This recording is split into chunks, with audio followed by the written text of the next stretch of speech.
تو ہم یہ بھی نہیں دیکھتے کہ ایک ہی جگہ پہ سے وہ بھی فرائی ہو رہا ہے، جو پگ کا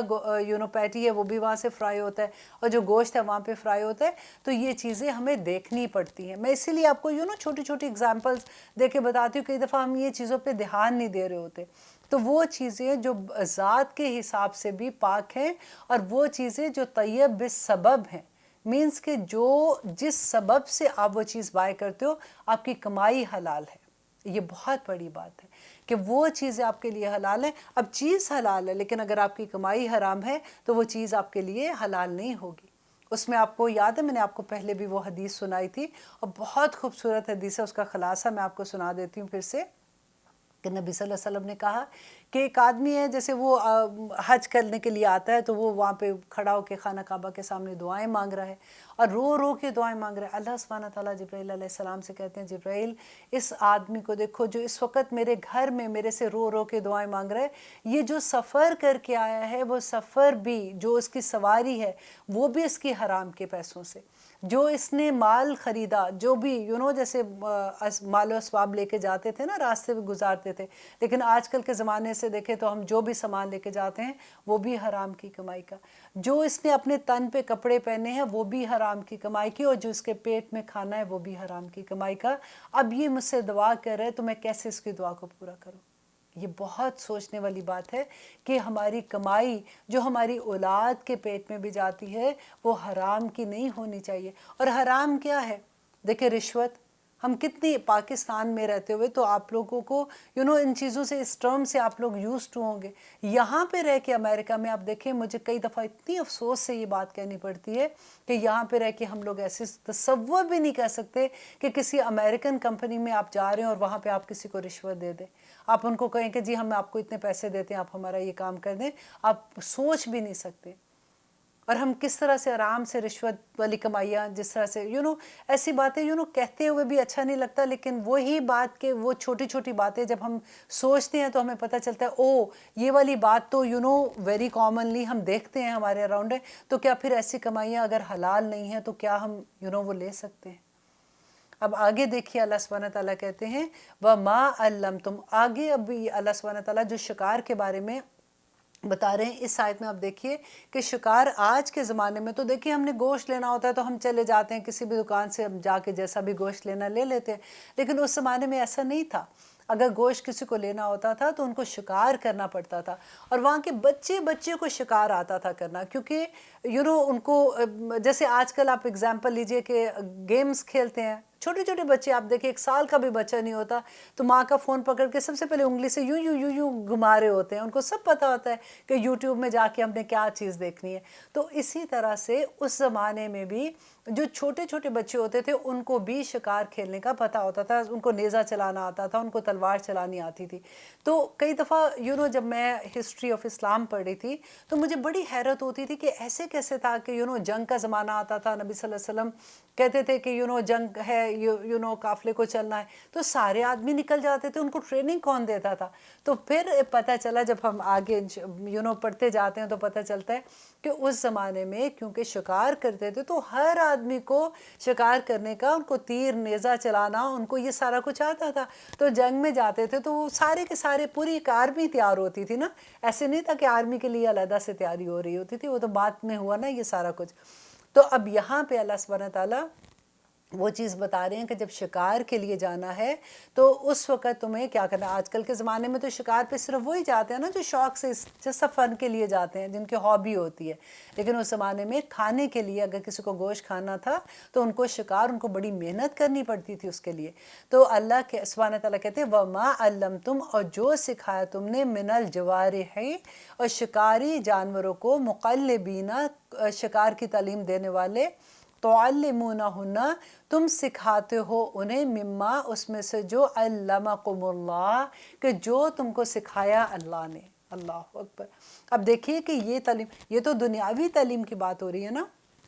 کہ جو اللہ سبحانہ تعالیٰ کہتے ہیں شکاری جانور، جیسے کتا تھا اس وقت جو شکار کے لیے وہ صداتے تھے، یا باز تھا یا شکرا تھا، ایسے وہ جانور ہوتے تھے جن کو وہ شکار کے لیے صدایا کرتے تھے. تو اللہ سبحانہ تعالیٰ یہاں پہ جو کہتے ہیں کہ ان کو تم نے تعلیم دی کس چیز کی؟ شکار پکڑنے کی، اور وہ تعلیم تمہیں کس نے دی تھی؟ جو تم نے ان کو دی، جو تمہیں اللہ سبحانہ تعالیٰ نے سکھایا۔ اس سے پتہ چلتا ہے کہ دنیاوی علم بھی سارے کے سارے اللہ سبحانہ تعالیٰ کے ہی ہیں۔ ہماری نیت بس صاف ہونی چاہیے، نیت خالص ہوگی تو وہ علم بھی ہماری عبادت بن جائے گا۔ آدم علیہ السلام کو اللہ سبحانہ تعالیٰ نے سب سے پہلے جو علم سکھایا تھا وہ کیا تھا؟ اور ان کو فضیلت کس علم پہ دی تھی؟ اللہ سبحانہ تعالیٰ نے وہ دنیاوی علم ہی ان کو سکھایا تھا۔ اور یہاں پہ بھی اللہ سبحانہ تعالیٰ کہتے ہیں اور لوگ کیا کرو، جب تم کتے کو شکار کے لیے چھوڑتے ہیں تو طریقہ کیا تھا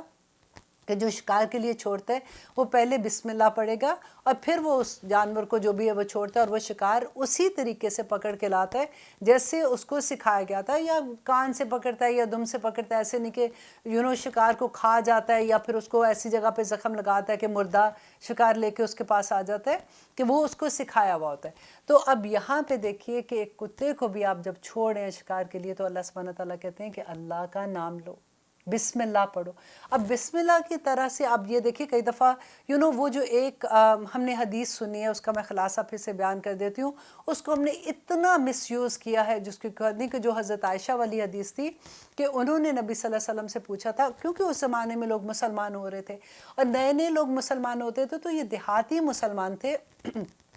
تو حضرت عائشہ نے پوچھا نبی صلی اللہ علیہ وسلم سے کہ ایک شک ہوتا ہے کہ یہ صحیح طرح سے وہ ذبح نہیں کرتے ہیں، تو کیا ہم ان کا گوشت کھا سکتے ہیں؟ تو نبی صلی اللہ علیہ وسلم نے کہا کہ بسم اللہ کر کے کھا لیا کرو۔ اور اس میں اب دیکھیں کہ ریزن کیا تھی کہ بسم اللہ کر کے کھا لیا کرو، مینز کہ جن کا گوشت کی بات ہو رہی ہے وہ مسلمان ہیں اور ان کو وہ ذبح کرتے تھے، لیکن ایک صرف تھوڑا سا شک تھا کہ وہ ٹھیک طرح سے نہیں کرتے۔ تو نبی صلی اللہ علیہ وسلم نے کہا کہ کیونکہ وہ مسلمان ہیں، وہ ذبح کرتے ہوں گے، تم اپنے شک کی بنا پہ بسم اللہ پڑھ لو۔ اب اس بات کو لوگوں نے اتنا غلط طرح سے استعمال کیا کہ ذبیحہ ہے یا نہیں ہے، اہل کتاب نے اس طرح سے ذبح کیا، انہوں نے خون ڈرین جو سے باہر سارا نکالا ہے کہ نہیں کیا، بسم اللہ پڑھ کے کھا لو، کیونکہ وہ حدیث جو ہے حضرت عائشہ نے کہا کو نبی صلی اللہ علیہ وسلم نے کہا تھا کہ بسم اللہ پڑھ کے کھا لو۔ اب دیکھیے کہ بسم اللہ جو تھی یہ صرف مسلمانوں کو ہی اللہ سبحانہ تعالیٰ نے نہیں کہا تھا پڑھنے کے لیے۔ اگر آپ ہسٹری دیکھتے ہیں تو ابراہیم علیہ السلام کو آپ کو یاد ہے جب انہوں نے خواب میں دیکھا تھا اپنے بیٹے کو ذبح کرنے کا، اور پھر وہ دمبا جو ذبح کیا تھا، تو اس زمانے میں سے بھی یہی طریقہ تھا، شریعت نہیں بدلی اس کے بارے میں۔ جتنے نبی آئے ہیں ان کی شریعت میں ذبح کرنے کا یہی طریقہ تھا کہ خون بہاتے تھے۔ اب دیکھیں یہاں پہ بھی اگر حضرت نوح علیہ السلام کے زمانے میں آپ دیکھیں کہ بسم اللہ جب وہ کشتی پہ سوار ہوئے تھے تو انہوں نے کیا پڑھا تھا؟ بسم اللہ و مجریہا و مرساہا ان ربی لغفور الرحیم۔ تو اس وقت بھی انہوں نے بسم اللہ پڑھی تھی۔ حضرت نوح علیہ السلام حضرت ابراہیم علیہ السلام سے بہت پہلے تھے، اور اس کے بعد دیکھیے حضرت یوسف علیہ السلام نے، حضرت سلیمان علیہ السلام نے جو خط لکھا تھا انہوں نے پوری بسم اللہ لکھی تھی، بسم اللہ الرحمن الرحیم لکھا تھا، اور یہ قرآن میں ہے سارا کچھ۔ تو اس زمانے سے بھی یہی طریقہ تھا۔ اب دیکھیں جب ہم اللہ سبحانہ ہم کیوں بسم اللہ پڑھتے ہیں؟ سب سے پہلے تو ہم یہ دیکھیں نا، بسم اللہ اس لیے پڑھتے ہیں کہ ہم اللہ سبحانہ تعالیٰ سے اجازت طلب کرتے ہیں۔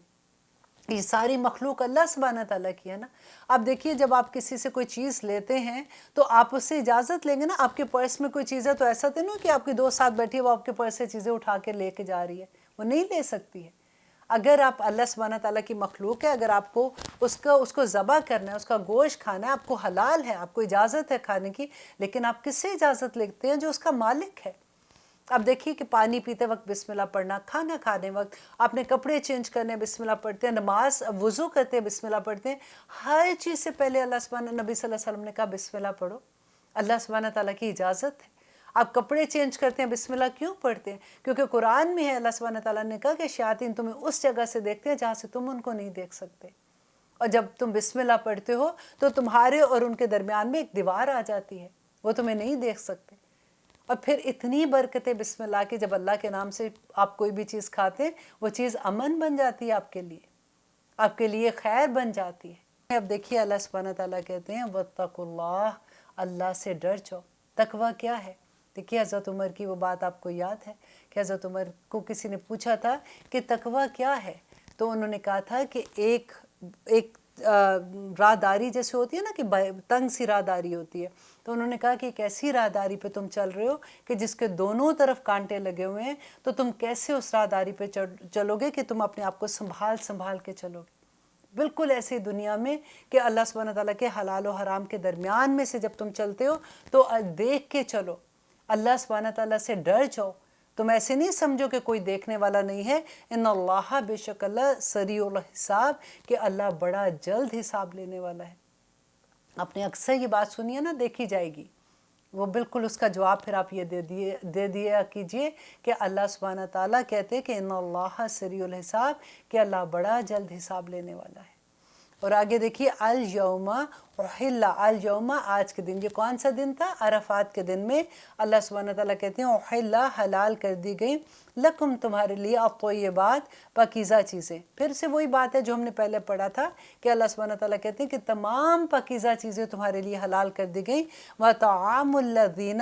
اور کھانا ان لوگوں کا، اوتوا الکتاب، جن کو کتاب دی گئی، حل لکم، تمہارے لیے حلال ہے۔ اب یہاں پہ دیکھیں یہ ایک ایسا کویسچن ہے جو باہر رہنے والے لوگوں کی تو جان پہ آ جاتا ہے، اور اتنی مشکل پڑ جاتی ہے کہ کوئی بچہ تو کہتا ہے ہم ذبیحہ کھا رہے ہیں، کوئی کہتا ہے ہم حلال کھا رہے ہیں، کوئی کہتا ہے ہم اہل کتاب کا کھا سکتے ہیں، کوئی کچھ کہہ رہا ہوتا ہے۔ اب یہاں پہ آپ دیکھیے کہ اللہ سبحانہ تعالیٰ نے یہ جو کہا ہے نا کہ وَطَعَامُ الَّذِينَ أُوتُوا الْكِتَابَ حِلٌّ لَكُمْ، کہ تمہارے لیے حلال ہے۔ اب یہاں پہ کیا ہوتا ہے کہ کئی دفعہ آپ یہ دیکھیں، ایک اصول آپ دیکھ لیجئے کہ کوئی ایک آیت کو لے کے آپ ایک پوری بات آپ کو سمجھ نہیں آ سکتی جب تک آپ اس آیت کے بارے میں جتنی قرآن میں آیات ہیں نا، 4 ہیں، 3 ہیں، 5 ہیں، وہ ساری ایک جگہ پہ جمع کر کے آپ اس کا اصول نکالتے ہیں کہ اللہ سبحانہ تعالیٰ نے کیا کہا۔ دیکھیں سورۃ مائدہ سے پہلے سورۃ الانعام آ چکی تھی، وہاں پہ دیکھیں قرآن میں ہمیشہ سے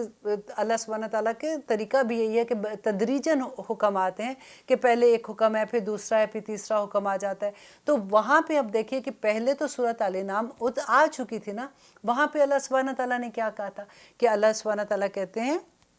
وَلَا تَأْكُلُوا، کہ نہ کھاؤ، مما اس میں سے، لم یذکر اسم اللہ، کہ جس پہ نہ لیا گیا ہو اللہ کا نام۔ اتنی کلیئر آیت ہے کہ اس میں if and but کا کوئی کویسچن ہی نہیں بنتا، کہ آیت نمبر 121 ہے، آپ خود بھی دیکھ لیجئے کہ اللہ سبحانہ تعالیٰ کہتے ہیں کہ مت کھاؤ اس میں جس پہ اللہ کا نام نہ لیا گیا ہو، کیونکہ ہم پہلے یہ پڑھ چکے نا کہ ہم نے پڑھا تھا کہ اللہ سبحانہ تعالیٰ نے پچھلی آیت میں ہم نے پڑھا تھا جہاں پہ حرمت علیکم المیتۃ کا ذکر آیا تھا کہ اللہ سبحانہ تعالیٰ نے کہا کہ تم جس پر غیر اللہ کا نام لیا گیا ہو وہ تم نے نہیں کھانا۔ تو لوگ کیا کویسچن کرتے ہیں کہ یہاں پہ اللہ سبحانہ تعالیٰ نے کہا ہے کہ غیر اللہ کا نام جس پہ لیا گیا ہو، تو اس پہ تو کسی کا نام ہی نہیں لیا گیا تو ہم کھا سکتے ہیں۔ اب یہاں پہ دیکھیے تو پھر اس آیت کو کیا کہیں گے آپ کہ اللہ سبحانہ تعالیٰ کہتے ہیں وَلَا تَأْكُلُوا، اب مت کھاؤ، مما اس میں سے، لم یذکر اسم اللہ، کہ جس پہ اللہ کا نام نہ لیا، یذکر اسم اللہ ہی، اللہ کا نام نہ لیا گیا ہو، علیہ جس پر، وَإِنَّهُ لَفِسْقٌ، تو یقیناً اللہ سبحانہ تعالیٰ کہتے ہیں کہ یہ جو ہے یہ کھانا گناہ ہے۔ لفظ کا لفظ استعمال ہوا ہے نا، کھانا گناہ ہے۔ اور اس کے بعد ایک اور آیت بھی سورۃ الانعام میں ہے، فَكُلُوا، تو کھاؤ، مما اس میں سے، ذکر اسم اللہ، جس پہ اللہ کا نام لیا گیا ہو، علیہ جس پر، ان کنتم بآیاتہ مؤمنین، اگر تم اللہ کی ان کی آیات پر ایمان لاتے ہو تو پھر اس میں سے کھاؤ جس پہ اللہ کا نام لیا گیا ہو، اور اس میں سے مت کھاؤ جس پہ اللہ کا نام نہ لیا گیا ہو۔ اور پھر لوگ کیا کہتے ہیں کہ نہیں جی وی ڈونٹ کیئر، اللہ نے تو کہا ہے کہ طعام الذین اوتوا الکتاب حل لکم، کہ اہل کتاب کا کھانا تمہارے لیے حلال ہے، ہم کھا رہے ہیں، آف کورس حلال ہے، لیکن آپ یہ دیکھیے کہ کیا مسلمان کا کھانا مسلمان کے لیے حلال ہے نا؟ تو اللہ سبحانہ تعالیٰ نے طیب کی اگزامپل میں کیا بتایا تھا کہ اگر وہ کھانا حلال رزق سے ہے، تو اگر اس کے انگریڈینٹس ہیں حلال ہیں تو پھر آپ کھا سکتے ہو۔ اگر یہاں پہ دیکھیے شرط یہ ہے کہ اگر وہ ذبیحہ ہے، اگر اس کا خون اسی طرح سے نکالا ہوا ہے جیسے اللہ سبحانہ تعالیٰ نے ان کی وین جیسے کاٹنے کا حکم ہے اس طرح سے ذبح کیا گیا ہے، تو حلال ہے تمہارے لیے۔ وائی؟ کیونکہ اہل کتاب میں ساری وہ چیزیں دیکھیں جن پہ یہ لوگ بھی انہی چیزوں پہ بلیو کرتے ہیں، اسی طرح سے رسول ان کے پاس آئے، ان کے پاس بھی آسمانی کتابیں ہیں، ان کے پاس بھی یہ لوگ ڈے آف ججمنٹ پہ بلیو کرتے ہیں، یہ بھی انہی رشتوں سے شادی سے منع ہوتے ہیں جس سے اللہ سبحانہ تعالیٰ نے مسلمانوں کو کیا تھا۔ تو بیسک تو ہم سب کا سیم ہے، لیکن یہاں پہ اللہ سبحانہ تعالیٰ جو کہتے ہیں کہ حلال ذبح کرنا جو خون، اب دیکھیے کئی دفعہ ہوتا ہے کہ ہمیں ایک ضد سی آ جاتی ہے، ہم کہتے ہیں کہ نہیں جی ہم تو کھاتے ہیں، ہم وی ڈونٹ کیئر اگر خون وہ نکالتے یا نہیں نکالتے، لیکن کیونکہ وہ اہل کتاب ہے، اللہ نے کہا ان کا کھانا حلال ہے، کھا لیں۔ آپ پہلے یہ دیکھیے اللہ سبحانہ تعالیٰ کی ہر بات میں حکمت ہے۔ اللہ نے کیوں منع کیا؟ اس لیے کہ جو خون تھا نا، جو جمع ہوا خون، دیکھیں جب میں نے حجامہ کا کورس کیا تو تب مجھے ریئلائز ہوا اور مجھے یہ پتہ چلا کہ ہمارے پورے جسم میں 2 سسٹم کام کرتے ہیں، پیرالل چلتے ہیں۔ ایک جو ہمارا ہارٹ ہے وہ خون پھینکتا ہے نا، وہ خون جاتا ہے، وہ طاقت دیتا ہے، پورے جسم میں جاتا ہے، ہماری دیکھیں وینز یہاں تک سے لے کے ہمارے پاؤں کے آخری حصے چھوٹی چھوٹی وینز ہے، وہ سارا خون پمپ ہوتا ہے اور سارے جسم میں جاتا ہے۔ آپ یہاں پہ ایک ربر بینڈ باندھ کے دیکھیے، تھوڑی دیر میں آپ کا پورا یہاں سے آپ کی انگلی بلو ہونی شروع ہو جاتی ہے۔ وہ خون جو ہے ہماری زندگی ہے، ہمیں خون دیتا ہے، اور اس کے پیرالل جو سسٹم چل رہا ہوتا ہے وہ خون ہے جو ہماری جسم میں جو بری ساری چیزیں ہیں، جو ہمارے سیلز ٹوٹ جاتے ہیں، وہ سارے وہ لے کے وہ باہر باڈی کے وہ اس کو نکال دیتا ہے۔ اب کیا ہوتا ہے کہ آپ بالکل یہ دیکھیے جیسے ہمارے گھروں میں ڈرینیج سسٹم ہے، میں اسی لیے پہلے آپ کو خون کی اگزامپل دی ہے کہ آپ اس کو اچھے سے ریلیٹ کرو۔ اب ہمارا ڈرینیج سسٹم جو ہے، اگر آپ کو کوئی کہے کہ آپ اپنے کھانے میں پانی کی جگہ پہ وہ ڈرینیج سسٹم سے پانی تھوڑا سا گٹر کا پانی نکال کے ڈال لیں تو کوئی بات نہیں، وہ پک کے تو ٹھیک ہو جائے گا، آپ کھا سکتے ہیں؟ نہیں کھا سکتے نا۔ اب دیکھیے اس کے اندر حکمت ہے کہ خون نکلنا ہمارے لیے اچھا ہے، ہمارے لیے اچھا ہے، کیونکہ خون میں ساری وہ اتنی خراب چیزیں ہوتی ہیں جو ہماری جسم کے لیے تکلیف کی باعث ہوتی ہیں۔ تو اللہ سبحانہ تعالیٰ نے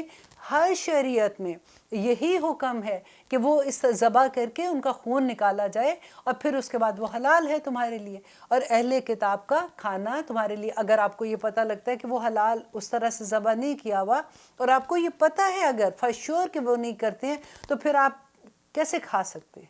لیکن اگر پھر بھی آپ کھاتے ہیں تو آف کورس آپ کو اپنا جواب خود دینا ہے، لیکن میرا یہاں پہ مقصد صرف آپ کو ایکسپلین کرنا تھا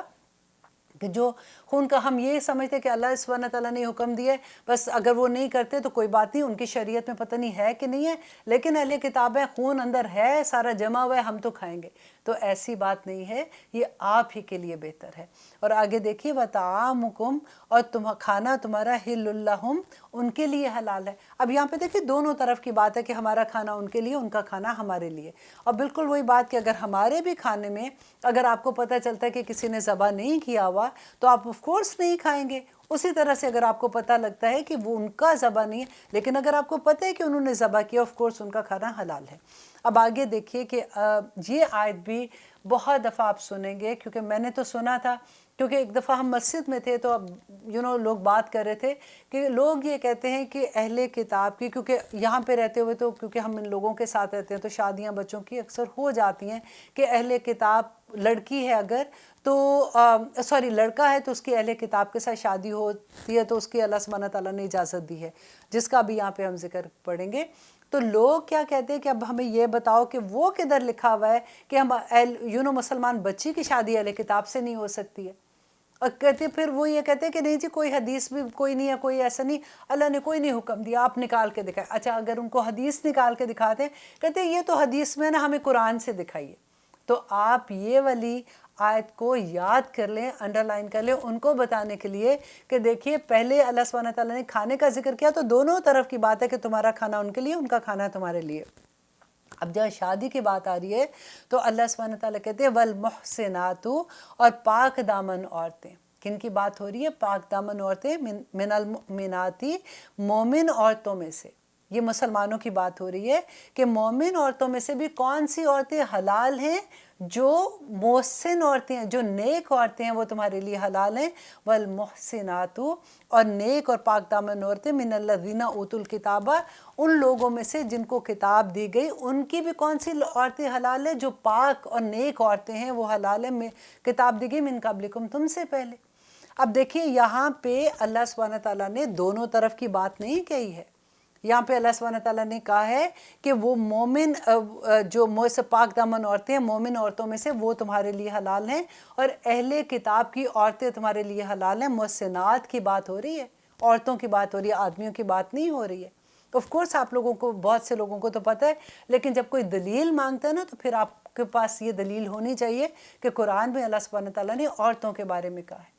اور اب دیکھیے آگے اللہ سبحانہ تعالیٰ کہتے ہیں اذا جب آتیتموہن، دے دو تم انہیں اجورہن، مہر ان کے۔ بالکل وہی طریقہ جو مسلمان کی شادی کا ہے کہ جب شادی ہوتی ہے تو ان کو مہر دینا ضروری ہوتا ہے، تو جب تم ان کو دے دو ان کا مہر، محسنین، نکاح میں لانے کے لیے، غیر مصافحین، نہ کہ بدکاری کرنے کے لیے۔ اب دیکھیے یہاں پہ بھی آج کل کا آپ دیکھیے کہ کیا زمانہ آ گیا کہ کس طرح سے ہوتا ہے۔ اگر میری کسی سے بات ہو رہی تھی، وہ میری جاننے والی ہیں جو یہاں پہ ہیوسٹن میں جو رشتہ کراتی ہیں، جب ان سے بات سنتے ہیں تو قسم سے رونگٹے کھڑے ہو جاتے ہیں۔ یوں لگتا ہے کہ یا رب العالمین یہ کیا زمانہ آ گیا ہے کہ نہ صرف لڑکوں کی بات نہیں ہو رہی ہے، لڑکے اور لڑکیوں دونوں طرح سے، کہ وہ کیسے کہ شادی کرنے سے پہلے they wanted to کہ ہم جاننا چاہتے ہیں، جاننا ضروری ہے، ٹھیک ہے آپ جاننا چاہتے ہیں، لیکن اتنی دیر جاننا چاہتے ہیں، ہم ان کے ساتھ ملنا چاہتے ہیں، ہم ان کو دیکھنا چاہتے ہیں، ہم ان کے ساتھ ان کو بلانا چاہتے ہیں، اور وہ ورڈ بھی نہیں میں آپ کو بتا سکتی ہوں جو وہ بول رہی تھی کہ کیا کیا لڑکوں کی ڈیمانڈ ہے اور کیا کیا لڑکیوں کی ڈیمانڈ ہے۔ اور اللہ سبحانہ تعالیٰ آگے دیکھے کہتے ہیں کہ والمحسنات،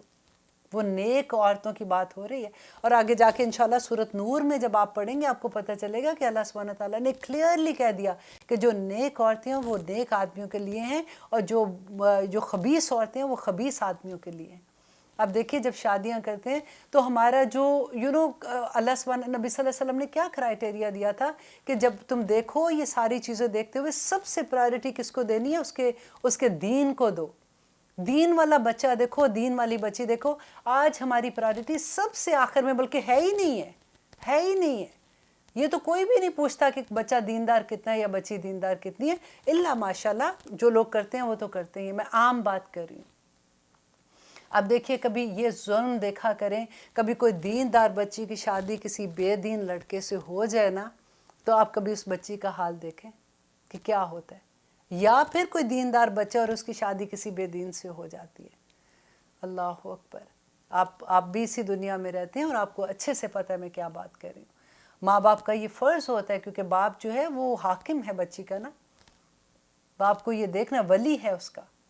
باپ کو یہ دیکھنا ہوتا ہے کہ اپنی بچی کو جس کے ہاتھ میں دے رہا ہے، یا پھر اگر بہو آ رہی ہے، یوں تو بچے آج کل خود بھی پسند کر لیتے ہیں، وہ بھی یہ چیز دیکھیں، اپنے بچوں کو یہ بتائیں، یہ بتایا کریں اپنے بچوں کو، اور ان کو کہ کیسی بچیاں ہونی چاہیے۔ کیونکہ مجھے یہ بات میں نے اپنے بچوں کو جب حدیث سنائی تھی تو they were shocked also، جیسے میں نے جب فرسٹ ٹائم سنی تھی کہ کوئی ایک صحابی تھے یا تابعی ہو گئے، وہ اپنے بچہ جیسے ان کا پیدا ہوا تھا تو وہ امام حسین کے پاس لے کے گئے، تو انہوں نے کہا کہ گرتی دلانے کے لیے، تو انہوں نے کہا کہ تم نے تو بہت دیر کر دی، تو انہوں نے کہا تو ابھی تو پیدا ہوا ہے، میں آپ کے پاس لے کے آیا ہوں۔ تو انہوں نے کہا کہ تمہیں تب آنا چاہیے تھا جب تم اس کی ماں کو پسند کر رہے تھے، کہ جس عورت نے اس بچے کی تربیت کرنی ہے۔ تو دیکھیں یہ بچوں کو یہ چیزیں اگر آپ شروع سے بتائیں گے تو آسانی ہو جائے گی۔ ہم کئی دفعہ کہتے ہیں کچھ نہیں ہوتا، بچے کہاں سنتے ہیں، ایسی بات نہیں ہوتی، لیکن آپ واللہ میں آپ کو کہہ رہی ہوں اگر آپ اپنے بچوں کو شروع سے یہ باتیں بتائیں گے ان کو ضرور سمجھ آئے گی۔ اور اگر آپ کے گھر کا ماحول ایسا ہے نا، تو اگر وہاں پہ دین ہے آپ کے گھر میں تو بچوں کو بتانے کی بھی ضرورت نہیں ہوتی، بچے آٹومیٹیکلی انڈرسٹینڈ کرتے ہیں۔ دیکھیں ماں سب سے بڑی ٹیچر ہوتی ہے، سب سے پہلا ٹیچر ماں باپ ہی تو بچے کے ہوتے ہیں۔ وہ اپنے گھر میں دیکھتے ہیں کہ کیسی عورت ہے، کیسی ماں ہے، وہ اپنی جب بیوی تلاش کریں گے تو وہ یہی دیکھیں گے اس میں۔ تو آگے دیکھیے اللہ سبحانہ تعالیٰ کہتے ہیں کہ اذا جب آتیتموہن اجورہن، جب تم ان کو ان کے مہر دے دو، محسنین غیر مصافحین، کہ ان کو تم نکاح میں لانے کے لیے ان سے شادی کرو تاکہ تم اپنا گھر بناؤ، بچے پیدا ہوں، تاکہ تم سیریسلی جو آگے تم نے اپنی زندگی چلانے، نہ کہ فن کے لیے، ولا اور نہ متخذی، اور نہ بنانے والے ہو اخدان، چھپے دوست، کہ چھپی دوستیاں بنانے والے نہیں ہو۔ اور آگے دیکھیے اتنا ڈر لگتا ہے یہ بات سن کے کہ یہ ساری باتیں ہم سن کے کہتے ہیں اب کیا کریں، آج کل کے تو بچے تھوڑی ایسے سنتے ہیں۔ آج کل کے اس لیے نہیں سنتے کیونکہ ہم نے اپنے گھروں کے ماحول بھی تو ویسے کر دیے نا۔ ہم اپنے بچوں سے، بیٹوں سے ایسے ڈرتے ہیں جیسے ہم اپنے باپ سے ڈرتے تھے، اور ہم اپنی بیٹیوں سے ایسے ڈرتے ہیں، گھبراتے ہیں جیسے ہم اپنی ماؤں سے ڈرتے تھے۔ اور اب آپ دیکھیے کہ اللہ سبحانہ تعالیٰ آگے کیا کہتے ہیں کہ جو ان چیزوں کو سیریسلی نہیں لے رہا اور وہ سوچتے ہیں کہ یہ تو ممکن ہی نہیں ہے، کوئی نہیں ہونا، بس ٹھیک ہے بڑی اچھی آج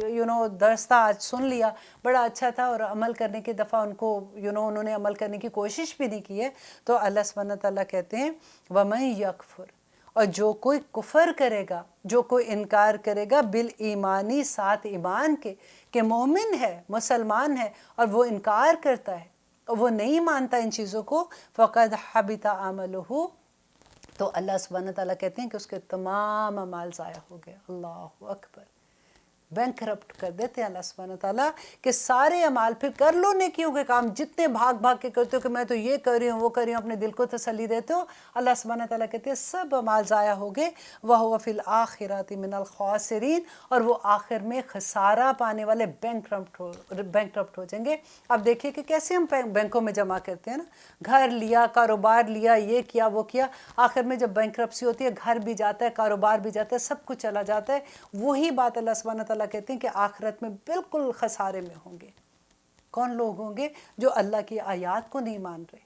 جو ان پہ عمل نہیں کر رہے. اب دیکھتے ہیں کہ اللہ سبحانہ تعالیٰ ہمیں کیا بتاتے ہیں کہ یا ایھا الذین آمنو، اے لوگو جو ایمان لائے ہو. دیکھیے اس میں اتنی دفعہ ایمان والوں کی پکار ہوگی، تو کیونکہ اس کے بعد کوئی نہ کوئی ایسا حکم آ رہا ہوتا ہے کہ اللہ سبحانہ تعالیٰ چاہتے ہیں کہ غور سے سن لو کہ اے لوگو جو ایمان لائے ہو، اذا قمتم، جب کھڑے ہو تم، الی الصلاۃ، نماز میں، فاغسلوا، تو دھو لیا کرو، وجوہکم، اپنے چہروں کو.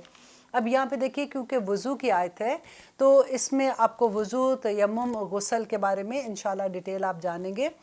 یہاں پہ میں آپ کو یہ بتا دوں کہ آج پہلے میں نے آپ کو بتایا کہ سورۃ مائدہ جو ہے یہ آلموسٹ 6 ہجری کے نزدیک نازل ہوئی تھی، اور اس سے پہلے ہم سورۃ النساء میں بھی ہم نے تیمم کے بارے میں پڑھا تھا، ڈیٹیل پڑھی تھی. تو سورۃ نساء میں اگر آپ دیکھیں تو 5 اور 6 ہجری کے نزدیک یہ صورتیں نازل ہو رہی تھی، اور پھر یہ سورۃ مائدہ تو فتح مکہ تک نازل ہوئی تھی نا. تو اب یہ دیکھیے کہ آیت تو ابھی نازل ہو رہی ہے 5ویں اور 6 ہجری میں، جب نبی صلی اللہ علیہ وسلم مدینہ میں تھے، اور نماز تو وہ شروع سے پڑھ رہے ہیں. تو کیا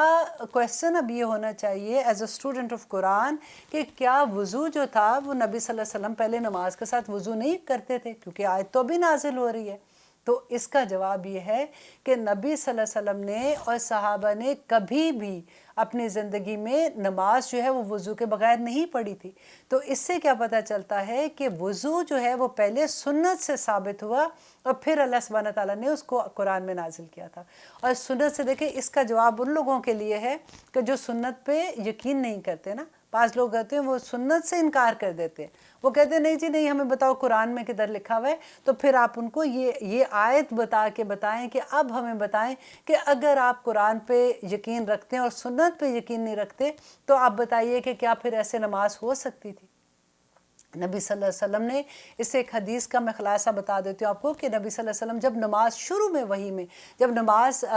فرض ہوئی تھی تو اس وقت نبی صلی اللہ علیہ وسلم کو جبرائیل علیہ السلام آئے تھے اور انہوں نے وضو کا طریقہ بھی بتایا اور نماز پڑھنے کا طریقہ بھی بتایا تھا. اور نبی صلی اللہ علیہ وسلم نے اسی طرح سے آ کے حضرت خدیجہ کو بتایا وضو کرنے کا طریقہ اور نماز پڑھنے کا طریقہ بتایا تھا. اور پھر جب وہ مدینہ میں آئے تھے تو اس کے بعد تو جب وہ معراج پہ گئے تھے تو 5 نمازیں فرض ہوئی تھی. تو اس کے بعد جب وہ نماز پڑھتے تھے تو وضو کے ساتھ ہی پڑھتے تھے.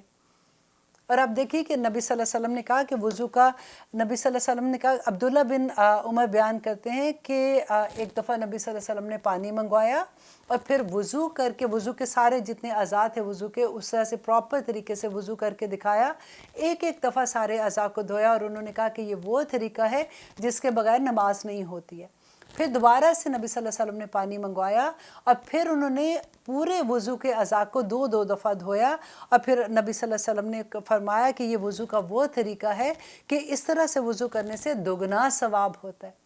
اور پھر دوبارہ سے نبی صلی اللہ علیہ وسلم نے پانی منگوایا اور تیسری دفعہ پھر جب وضو کیا تو 3 دفعہ ایک اعضاء کو وضو کے اعضاء کو دھویا اور انہوں نے کہا کہ یہ وہ طریقہ ہے جو میرا طریقہ ہے اور مجھ سے پہلے جو انبیاء تھے ان کا بھی وضو کا یہی طریقہ تھا. اب اس کی دلیل ہمیں کہاں سے ملتی ہے کہ دیکھیے کہ ہم نے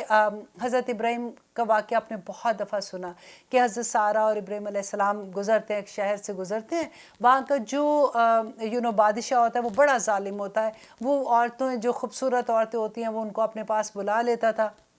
اور جو ان کے خامد ہوتے تھے ان کو قتل کر دیتا تھا۔ اب ابراہیم علیہ السلام اس شہر سے گزرے تو اس بادشاہ کو پتہ چلا کہ ایک آدمی یہاں پہ آج رات کو قیام کر رہا ہے اور اس کے ساتھ ایک عورت ہے، وہ بہت خوبصورت ہے، سارا بہت خوبصورت تھی۔ تو اس نے اپنے ہرکارے کو بھیجا اور اس نے کہا، اور ان کا کیا ہوتا تھا کہ وہ، کیونکہ میں نے آپ کو بتایا جیسے کہ خامند کو قتل کر دیتے تھے اور بیوی کو لے جاتے تھے، تو جب اس کے پاس وہ ہرکار آیا تو اس نے ابراہیم علیہ السلام سے پوچھا کہ یہ کون ہے؟ تو انہوں نے کہا یہ میری بہن ہے۔ آپ کو یاد ہے ہم نے پہلے بھی پڑھا تھا کہ ابراہیم علیہ السلام نے جو ایک دفعہ وہ جھوٹ مصلحت کے تحت بولا تھا، جب انہوں نے کہا تھا کہ ہمارے بتوں کو کس نے مارا ہے، تو انہوں نے کہا تھا کہ جو تمہارا بڑا بت ہے اس سے جا کے پوچھو، اور ایک دفعہ یہاں پہ کہ کیونکہ ان کو یہ پتا تھا کہ وہ قتل کر دیتے ہیں، تو انہوں نے کہا کہ سارا کو کہ یہ میری بہن ہے، تو وہ انہوں نے ابراہیم علیہ السلام کو چھوڑ دیا اور سارا کو لے کے چلے گئے۔ اب سارا کہتی ہیں وہاں پہ جا کے انہوں نے وضو کیا اور پھر انہوں نے نماز پڑھی، جو بھی انہوں نے نفل پڑھے ہوں گے، جو نماز اللہ سبحانہ تعالیٰ کے ساتھ پڑھی، اور دعا کی کہ یا رب العالمین میں آپ پہ ایمان لائی ہوں، مجھے اس فتنے سے بچا لو۔ تو پھر اس کے بعد وہ سارا قصہ یہاں پہ بتانے کا صرف مقصد یہ تھا کہ اس وقت بھی سارا نے وضو کیا اور نماز پڑھی اور اللہ سے دعا کی۔ تو وضو تو اس وقت بھی تھا، ان کی شریعت میں بھی تھا۔ اور اس کے بعد ایک اور واقعہ آتا ہے کہ نبی صلی اللہ علیہ وسلم نے بتایا تھا کہ بنی اسرائیل میں ایک شخص تھا جس کا نام جریج تھا، وہ بڑا جیسے عبادت گزار تھا، بڑا نیک آدمی تھا، اور وہ سارا وقت اپنی عبادت کرتا رہتا تھا۔ ایک دفعہ اس کی ماں اس کو ملنے کے لیے آئی، ایک حجرہ سا تھا جس میں وہ رہتا تھا، اس کی ماں ملنے کے لیے آئی، اس کو آواز دی، کیونکہ وہ نماز کی حالت میں تھا، وہ اس کی اپنی نماز جو اس زمانے کی نماز ہوتی تھی اس طرح سے وہ عبادت کر رہا تھا، تو اس نے اپنی ماں کو جواب نہیں اس وقت دے سکا۔ ماں غصے سے چلی گئی، دوسری دفعہ آئی، اس نے جواب ماں نے پکارا، اس کو بلایا، اس نے پھر بھی جواب نہیں دیا صحیح طرح سے، ماں پھر غصے سے چلی گئی۔ پھر تیسری دفعہ آئے وہ، پھر کیونکہ وہ نماز کی حالت میں تھا اور جیسے وہ نماز سے فارغ ہوا تو ماں چلی جاتی تھی۔ اب تیسری دفعہ ماں کو غصہ آیا اور اس نے بددعا کیا کی کہ میرے بیٹے کو اس وقت تک جریج تجھے موت نہ آئے جب تک تو کسی فاحشہ کی شکل نہ دیکھ لے۔ اس کی بددعا دینے کا یہی طریقہ ہوگا۔ تو اب میرا بتانے کا آگے جو مقصد ہے نا، آپ اس پہ غور کیجئے گا کہ وضو کے بارے میں بتا رہی ہوں نا، کہ اب ہوا کیا کہ اس گاؤں میں ایک عورت تھی جس کو جریج جو تھے وہ اس کو پسند آگے، وہ ان کے پاس آ کے ان کو برائی کی دعوت دیتی ہے، جریج انکار کر دیتے ہیں، وہ اپنی خواہش کسی اسی گاؤں کے کوئی گڈریا سے وہ پوری کرتی ہے، اس سے وہ پریگننٹ ہو جاتی ہے، اس کا بچہ پیدا ہوتا ہے۔ اب جیسے بچہ پیدا ہوتا ہے تو گاؤں کے لوگ کہتے ہیں کہ یہ کس کا بچہ ہے؟ اب اس کو غصہ ہے جریج پہ، تو وہ اپنا الزام جو ہے وہ ان پہ لگاتی ہے کہ اس کا بچہ ہے، جریج کا بچہ ہے۔ اب گاؤں والوں کو غصہ آتا ہے کہ یہ تو اتنا نیک بنتا ہے تو اس نے یہ کیا کیا، تو وہ غصے سے آتے ہیں، تو اس کا جو بھی جھونپڑی تھی یا جس میں وہ عبادت کرتا تھا یا چرچ طرح کا بنا ہوا تھا جو بھی تھا، وہ اس کو سارے کو گرا دیتے، وہ جریج کو مارنے کے لیے آتے ہیں۔ اب وہ جریج ان لوگوں کو کہتا ہے کہ یہ غلط ہے، یہ میرے پہ الزام ہے، اب ثابت کیسے کرے؟ تو اس روایت میں یہ آتا ہے کہ جریج نے وضو کیا اور نماز کے لیے کھڑا ہوا اور اللہ سبحانہ تعالیٰ سے دعا مانگی کہ یا رب العالمین میری صفائی پیش کرے۔ تو یہ یاد ہے عیسیٰ علیہ السلام کے بارے میں نے آپ کو بتایا تھا کہ یہ وہ بچہ تھا جو ماں کی گود میں جس نے بات کی تھی، اور یہ 2 بچے تھے، اور یہ والا دوسرا بچہ تھا جس نے ماں کی گود میں بولا تھا، اور اس نے اپنے بتایا تھا کہ میں اس گڈریا کا بیٹا ہوں، میں جریج کا بیٹا نہیں ہوں، تو ان کی بے گناہی ثابت ہوئی۔ تو پھر گاؤں کے لوگوں نے کہا کہ ہم تمہارا یہ جو انہوں نے توڑا تھا، جو بھی گرجا تھا، ہم اس کو سونے کا بنا دیتے ہیں۔ ان کو افسوس تھا کہ انہوں نے اتنے نیک آدمی کے ساتھ ایسے کیا، تو انہوں نے کہا کہ نہیں، ضرورت نہیں ہے اس طرح سونے کی بنانے کی، تو مجھے مٹی کا ہی میرا واپس بنا دو جیسا تھا۔ لیکن بتانے کا مقصد یہ تھا کہ وضو انہوں نے بھی اس وقت کیا تھا۔ تو جو اللہ سبحانہ تعالیٰ یہاں پہ اس آیت میں کہہ رہے ہیں، یا ایھا الذین آمنو، اے لوگو جو ایمان لائے، اذا قمتم، جب تم کھڑے ہو، للصلاۃ، نماز کے لیے، فاغسلوا وجوہکم، تو اپنے چہروں کو دھو لیا کرو۔ اب ابو ہریرہ سے ایک روایت ملتی ہے کہ رسول اللہ صلی اللہ علیہ وسلم نے کہا کہ جب تم وضو کرو تو بسم اللہ والحمدللہ پڑھ لیا کرو۔ تو جب ہم شروع میں جیسے وضو سٹارٹ کرتے ہیں نا، تو بسم اللہ والحمدللہ پڑھ لیا کرو، تو جب تک تم وضو کی حالت میں رہتے ہو تو یہ کرامن کاتبین جو ہیں وہ تمہارے لیے نیکیاں لکھتے جاتے ہیں۔ الحمدللہ۔ اور ایک اور بات میں آپ کو اس کے بارے میں تھوڑی سی آپ کے ساتھ شیئر کر دیتی ہوں تاکہ آپ جب وضو نیکسٹ ٹائم کریں گے تو آپ اتنے شوق سے وضو کریں گے، کیونکہ کئی دفعہ ہوتا ہے نا سستی ہوتی ہے کہ ہاں چلو کوئی بات نہیں بعد میں کر لیں گے، اور آسانی ہے کہ اگر آپ کا وضو نہیں ٹوٹا ہوا تو آپ ڈیفینیٹلی دوسری نماز بھی پڑھ سکتے ہو، تیسری بھی پڑھ سکتے ہو، لیکن جب ہمیں اس کو اجر سمجھ آتی ہے نا پھر بہت مزہ آتا ہے، کیونکہ نبی صلی اللہ علیہ وسلم نے ابو ہریرہ سے پوچھا تھا کہ ابو ہریرہ تم ایسا کیا عمل کرتے ہو کہ میں نے جنت میں اپنے سے پہلے آگے تمہارے قدموں کی آواز سنی؟ تو ابو ہریرہ نے کہا تھا کہ میں وضو کے بعد تحیت الوضو کے 2 نفل ہم جیسے پڑھتے ہیں نا وہ پڑھتا ہوں، میں اور تو کوئی ایسا کام نہیں کرتا۔ تو دیکھیے کتنا بڑا اس کا اجر ہے۔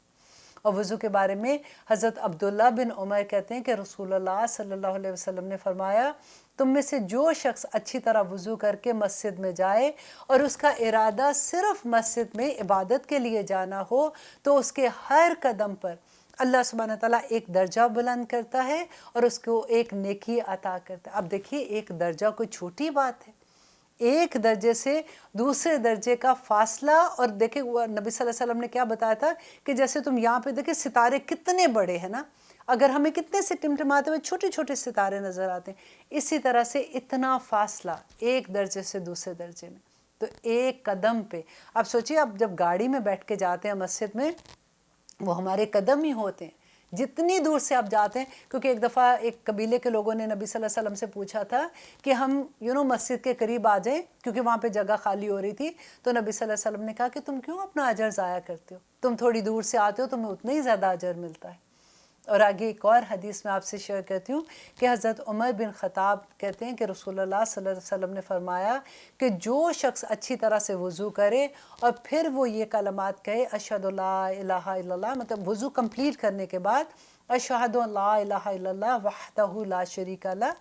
واشہد ان محمدً عبدہ ورسولہ، اور اس کے علاوہ یہ بھی کہے کہ اللہم اجعلنی من التوابین وجعلنی من المتطہرین۔ یہ دونوں چھوٹی چھوٹی آیات ہیں، آپ لوگ یاد کر لیں کیونکہ پہلی آپ کو آتی ہے، دوسری والی میں کل بھی کسی کو یاد کرا رہی تھی، اس لیے ابھی پڑھتے ہوئے میں بھی رکی ہوں تھوڑا سا کہ اللہم اجعلنی، اے اللہ مجھے بنا دے، من التوابین توبہ کرنے والوں میں سے، وجعلنی اور مجھے بنا دے، من المتطہرین اور جو پاک لوگ ہیں، طہارت والے لوگ ہیں جن کو تو پسند کرتا، پاکی والے لوگوں میں مجھے شامل کر دے۔ اور جو بھی وضو کے آخر میں یہ پڑھے گا تو نبی صلی اللہ علیہ وسلم نے فرمایا کہ جنت کے 8 دروازے اس کے لیے کھول دیے جائیں گے، سبحان اللہ، اور اس کو کہا جائے گا تم نے جس دروازے سے تم نے داخل ہونا ہے تم اس میں داخل ہو جاؤ۔ ایک اور بہت خوبصورت حدیث ہے کہ نبی صلی اللہ علیہ وسلم نے فرمایا، ایک صحابی کہتے ہیں کہ انہوں نے فرمایا کہ ایک درخت کی خوش شاخ کو وہ پکڑ کے انہوں نے ہلا کے دکھایا کہ نبی صلی اللہ علیہ وسلم نے کہا تھا کہ اسی طرح سے جو اچھے سے وضو کرتا ہے نماز کے لیے اس کے گناہ ایسے جھڑ جاتے ہیں جیسے اس شاخ سے خزاں میں جیسے سوکھے پتے ہوتے ہیں، اس طرح سے ہمارے گناہ دھل جاتے ہیں۔ نبی صلی اللہ علیہ وسلم نے یہ بھی کہا تھا کہ وضو جیسے ہم کرتے ہیں نا، تو انہوں نے کہا کہ دیکھو جو نماز پڑھتا ہے اور وضو کرتا ہے وہ یہ سوچے کہ اس کے گھر کے آگے ایک ندی جا رہی ہے اور وہ صاف پانی ہے اور اس میں وہ دن میں 5 دفعہ نہاتا ہے، اس کے گناہ کیسے اس کے پاس رہ سکتے ہیں، وہ سارا پاک و صاف ہو جاتا ہے۔ الحمدللہ اتنی خوبصورت باتیں جب سنتے ہیں تو پھر دل چاہتا ہے کہ وضو کا ٹائم 5 سے ہم دل چاہتا ہے کہ 10 دفعہ وضو کرتے رہے۔ اور ایک اور وضو کا اجر و ثواب کے بارے میں ابو ہریرہ کہتے ہیں کہ نبی صلی اللہ علیہ وسلم نے فرمایا جب بندہ مومن وضو کرتا ہے تو اس کے جب وہ چہرہ دھوتا ہے تو اس کے چہرے کے گناہ دھل جاتے ہیں، ایک ایک قطرے کے ساتھ اس کے گناہ دھل جاتے ہیں۔ جب وہ ہاتھ دھوتا ہے اس کے ہاتھوں کے گناہ، جب وہ پاؤں دھوتا ہے اس کے پاؤں کے گناہ، جب وہ آنکھیں دھوتا ہے اس کے آنکھوں کے گناہ، اللہ سبحانہ تعالیٰ قبول کرے۔ اور میں یہ کہتی ہوں کہ اتنی اللہ سبحانہ تعالیٰ اتنی خوبصورت اس کے اجر دیتے ہیں، اتنی موٹیویشن جیسے ہوتی ہے کہ اتنا ثواب ہے، تو پھر بار بار دل چاہتا ہے کہ وضو کرے اور اللہ سبحانہ تعالیٰ کو خوش کرے اور اپنے لیے جنت کمائے۔ اور آگے اللہ سبحانہ تعالیٰ کہتے ہیں وَأَيْدِيَكُمْ، اور اپنے ہاتھوں کو اِلَى الْمَرَافِقِ، کوہنیوں تک۔ سم ٹائم ہوتا ہے ہم وضو کرتے ہیں نا، یوں پانی لیتے ہیں اور ہم یوں کر لیتے ہیں، اکثر ہماری وضو ایسے ہوتے ہیں، لیکن اگر آپ ایسے بھی کرتے ہیں تو ہاتھ سے کونیوں تک اپنے پانی کو لگا لیا کرے۔ وَامْسَحُوا، اور مسح کر لو بِرُؤُوسِکُم، اپنے سروں کا اور سر کا مسے کے کا جو ملتا ہے اس میں ڈفرینٹ ہے، امام شافعی کا، امام مالک کا، اور امام ابو حنیفہ کا، آپ وہ خود بھی دیکھ سکتے ہیں۔ لیکن نبی صلی اللہ علیہ وسلم کا ایک طریقہ تھا کہ وہ یوں کرتے تھے اور پیچھے پورے جہاں پہ بال ختم ہوتے ہیں پھر وہاں سے لا کے جہاں پہ بال ہوتے ہیں وہاں تک لے آتے تھے۔ تو وَامْسَحُوا بِرُؤُوسِكُمْ وَأَرْجُلَكُمْ، اور اپنے پاؤں کو بھی دھو لیا کرو، إِلَى الْكَعْبَيْن، اپنی ٹخنوں تک، کیونکہ ایک دفعہ نبی صلی اللہ علیہ وسلم تھوڑا پیچھے رہ گئے تھے، قافلہ آگے آ گیا تھا، جب وہ ان کو ملے تو انہوں نے دیکھا کہ لوگ جلدی جلدی وضو کر رہے ہیں، تو انہوں نے کہا تھا کہ ٹخنوں والوں کو جو اپنے گیلے نہیں کر رہے ان کے لیے آگ کا عذاب ہے۔ تو ٹخنوں کو، کیونکہ ہم اکثر یہ ہوتا ہے کہ جیسے سنک ہے نا آج کل، تو ہم پاؤں اٹھا کے سنک میں رکھتے ہیں تو جتنا پانی گرتا ہے بس جلدی سے صاف کر لیتے ہیں، تو اپنے ٹخنے بھی آپ اچھے سے دھویا کریں۔ اور اس میں یہ ہے کہ کلی کرنا اور ناک میں پانی ڈالنا یہ سنت سے ہے، وہ بھی ہم لوگ کرتے ہیں۔ اور آگے اللہ سبحانہ تعالیٰ کہتے ہیں وَإِن كُنتُمْ، اور اگر ہو تم جُنُبًا، حالت جنابت میں، فَطَّہَّرُوا، تو پاک ہو جاؤ، وَإِن كُنتُمْ، اگر ہو تم مردہ بیمار، او علی سفر، یا سفر میں ہو، او جاء احد منکم، یا آیا تم میں سے کوئی ایک، من الغائط، جو قضائے حاجت پوری کر کے باتھ روم سے جیسے آتے ہیں، او لامستم النساء، یا چھوا ہو تم نے عورتوں کو، مینس کے ہسبینڈ اینڈ وائف کا ریلیشن شپ جیسے ہوتا ہے، کنایا سے یہ لفظ استعمال ہوئے، فلم تجدوا، پھر نہ پاؤ، ماء پانی، فتیمموا، تو تیمم کر لو، صعیداً مٹی کا، طیباً پاک۔ اب یہاں پہ ہم اپنے ختم کرتے ہیں کیونکہ ہمارا وقت ختم ہوتا ہے۔ نیکسٹ انشاءاللہ ہم اپنے پروگرام میں تیمم کے بارے میں اچھے سے جانیں گے کہ تیمم کیا ہے، اس کی کیا رخصت ہے اور کیسے اس کی رخصت ہے، اور ہمارا اس کا کرنے کا طریقہ کیا ہے۔ انشاءاللہ اب اجازت دیجیے۔ سبحان ربک رب العزت عما یصفون وسلام علی المرسلین والحمد للہ رب العالمین۔ السلام علیکم ورحمۃ اللہ وبرکاتہ۔